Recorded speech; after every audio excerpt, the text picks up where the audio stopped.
여호야다가 자기와 모든 백성과 왕 사이의 언약을 세워 여호와의 백성이 되리라 한지라. 온 국민이 바알의 신당으로 가서 그 신당을 부수고 그의 제단들과 형상들을 깨뜨리고 그 제단 앞에서 바알의 제사장 맏단을 죽이니라. 여호야다가 여호와의 전에 직원들을 세워 레위 제사장의 수하에 맡기니 이들은 다윗이 전에 그들의 반열을 나누어서 여호와의 전에서 모세의 율법에 기록한 대로 여호와께 번제를 드리며 자기들의 정한 규례대로 즐거이 부르고 노래하게 하였던 자들이더라. 또 문지기를 여호와의 전 여러 문에 두어 무슨 일에든지 부정한 모든 자는 들어오지 못하게 하고 백부장들과 존귀한 자들과 백성의 방백들과 그 땅의 모든 백성을 거느리고 왕을 인도하여 여호와의 전에서 내려와 윗문으로부터 왕궁에 이르러 왕을 나라 보좌에 앉히매 그 땅의 모든 백성이 즐거워하고 성중이 평안하더라. 아달랴를 무리가 칼로 죽였었더라. 요아스가 왕위에 오를 때에 나이가 7세라. 예루살렘에서 40년 동안 다스리니라. 그의 어머니의 이름은 시비아요 부엘세바 사람이더라. 제사장 여호야다가 세상에 사는 모든 날에 요아스가 여호와 보시기에 정직하게 행하였으며 여호야다가 그를 두 아내에게 장가들게 하였더니 자녀를 낳았더라. 그 후에 요아스가 여호와의 전을 보수할 뜻을 두고 제사장들과 레위 사람들을 모으고 그들에게 이르되 너희는 유다 여러 성읍에 가서 모든 이스라엘에게 해마다 너희의 하나님의 전을 수리할 돈을 거두되 그 일을 빨리하라 하였으나 레위 사람이 빨리하지 아니한지라. 왕이 대제사장 여호야다를 불러 이르되 내가 어찌하여 레위 사람들을 시켜서 여호와의 종 모세와 이스라엘의 회중이 성막을 위하여 정한 세를 유다와 예루살렘에서 거두게 하지 아니하였느냐 하니 이는 그 악한 여인 아달랴의 아들들이 하나님의 전을 파괴하고 또 여호와의 전의 모든 성물들을 바알들을 위하여 사용하였음이었더라. 이에 왕이 말하여 한 궤를 만들어 여호와의 전 문 밖에 두게 하고 유다와 예루살렘에 공포하여 하나님의 종 모세가 광야에서 이스라엘에게 정한 세를 여호와께 드리라 하였더니 모든 방백들과 백성들이 기뻐하여 마치기까지 돈을 가져다가 궤에 던지니라.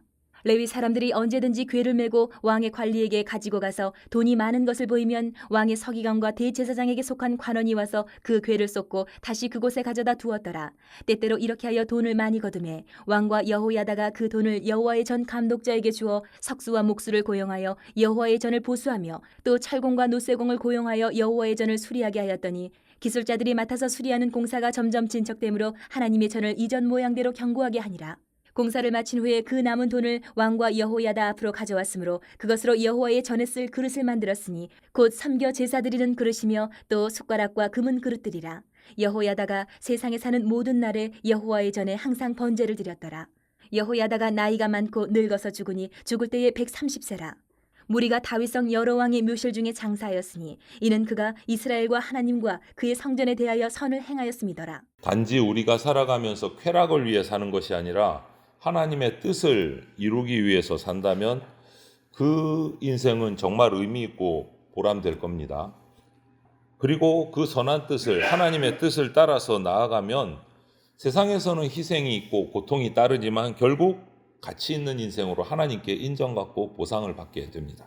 그러면 가치 있는 인생, 어떤 인생일까? 오늘 이 대제사장 여호야다의 모습을 통해서 우리가 살피기를 원합니다. 먼저 악정을 행하던 아달랴 여왕이 남긴 죄의 흔적을 지우기 위해서 할 일이 참 많았습니다. 여호야다 제사장은 요아스를 왕위에 즉위를 시킨 후에 백성을 하나님의 백성의 자리로 되돌아가게 하는 작업부터 시작을 합니다. 대제사장, 왕, 모든 백성이 16절에 보면 여호와의 백성으로 살겠다. 언약을 체결하는 장면이 나옵니다. 여호와의 백성으로 살겠다.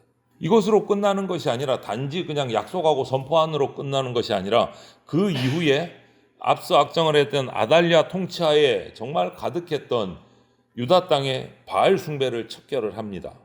그리고 모세와 다윗이 정한 율법과 규례를 따라서 제사장, 레위인, 문지기를 적재적소에 배치를 하고 그냥 마비되었던 예루살렘 성전의 예배를 제사를 회복을 시키는 일을 시작을 합니다.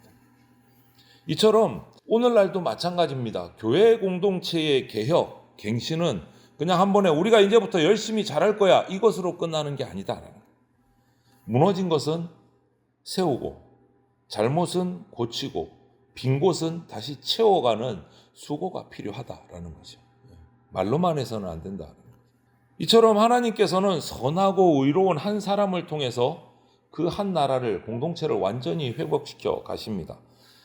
요아스 왕이 여호야다의 지도를 받아서 올바르게 통치를 합니다. 그리고 이렇게 하나님이 이 가운데 주신 평화 속에서 하나님이 또 축복을 시작하세요. 요아스를 요아스 왕에게 복을 주셔서 많은 자녀를 낳게 하십니다. 정말 끊어질 뻔했던, 완전히 대가 끊길 뻔했던 다윗 가문이 이 여호야다 제사장의 지혜로운 행동 때문에 다시 되살아나는 거예요. 다윗의 가문이 되살아나고 있어요. 이처럼 내가 돌이킨 것, 올바른 결정을 한 것은 한 사람의 회복, 한 사람의 결정으로 끝나지 않습니다. 하나님께서는 그 사람을 통해서 공동체를 회복시켜 가신다. 요아스는 왕이 되어서 40년을 치리했습니다.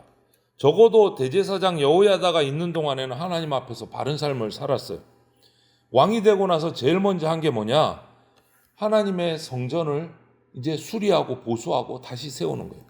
왜냐하면 아달랴의 악장 아래서 성전은 완전히 회파됐어요. 심지어는 성전의 모든 하나님께 제사 드릴 때 사용했던 성물조차도 바알을 위해서 가져다가 쓸 정도로 성전이 완전히 더럽혀진 겁니다. 그래서 제일 먼저 한 일이 성전을 다시 회복시키는 거예요.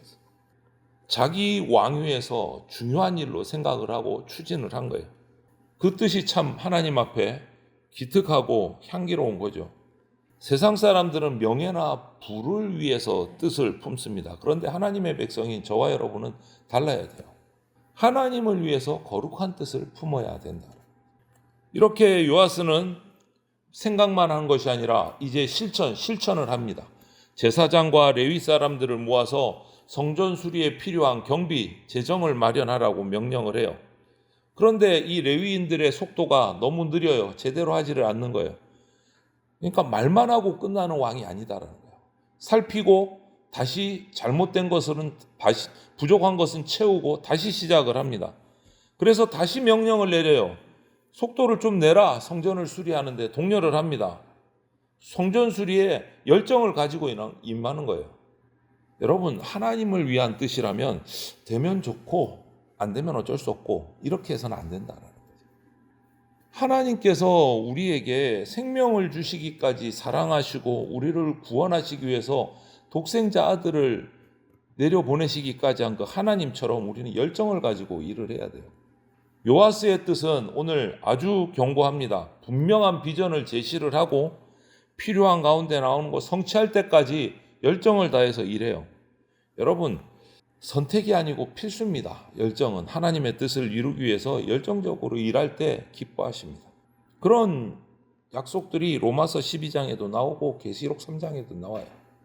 이렇게 말로만 그치지 않고 궤를 만들어서 이제는 방법을 냅니다. 여호와의 전 문 앞에다가 두고 백성들에게 선포를 해요. 율법대로 선포를 하고 정해진 대로, 율법에 정해진 대로 성전을 위한 세를 내라. 세금을 내라. 그런데 백성들 반응이 너무너무 좋았어요. 궤에다가 성전세를 내기 시작합니다. 수많은 백성들이 호응을 해서 세가 모였어요. 그것을 가지고 하나님의 성전을 수리하는데 성공했어요. 어느 정도냐?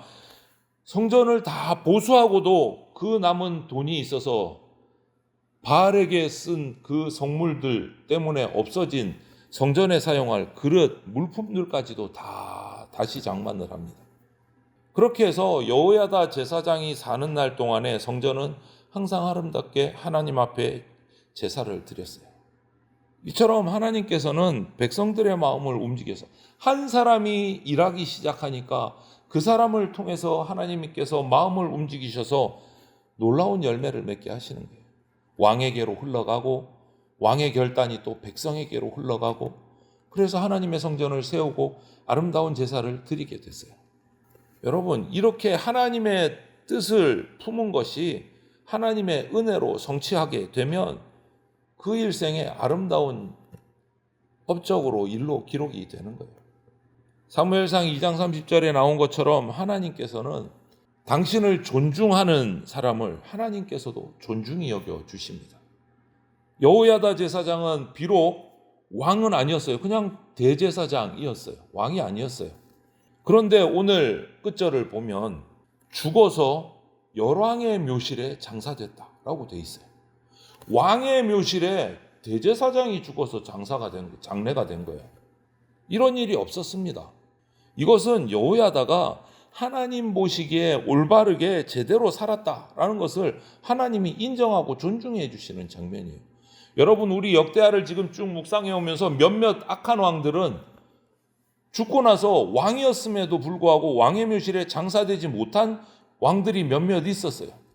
그런데 여호야다는 반대인 거예요. 제사장의 왕이 아님에도 불구하고 그가 130세에 죽었을 때 백성들이 열왕의 묘실에 장사했어요. 왕의 묘실에 장사했어요. 하나님이 인정해 주신 거예요. 하나님을 존중했기 때문에. 하나님을 위한 뜻은 하나님의 은혜로 세워지고 그분의 도우심으로 실행됩니다. 하나님이 요아스에게 왕의 자리를 주신 것처럼 또 여호야다 제사장을 통해서 그 뜻을 이루어 가신 것처럼 우리의 환경, 어떤 우리의 지위, 물질, 이거 전부 다 하나님을 위해서 일할 수 있는 기회가 됩니다. 어떤 자리에 있든지. 그래서 우리는 여호야다 제사장의 모습을 보면서 또 요아스 왕의 모습을 보면서 한 사람으로부터 흘러가는 하나님의 선한 뜻이 이루어지는 모습들을 우리가 살펴야 되고, 내 인생에서도 기회를 놓치지 말고 열정을 다해야 합니다. 그래서 하나님 안에서 내가 하나님의 뜻을 이루는데 쓰임받는 통로가 될 수 있어야 됩니다. 그럴 때 우리가 인생의 보람도 찾게 되고 기쁨을 누리게 됩니다.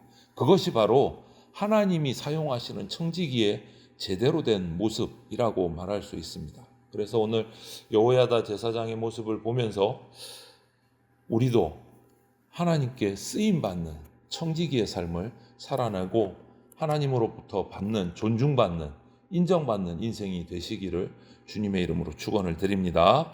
아멘.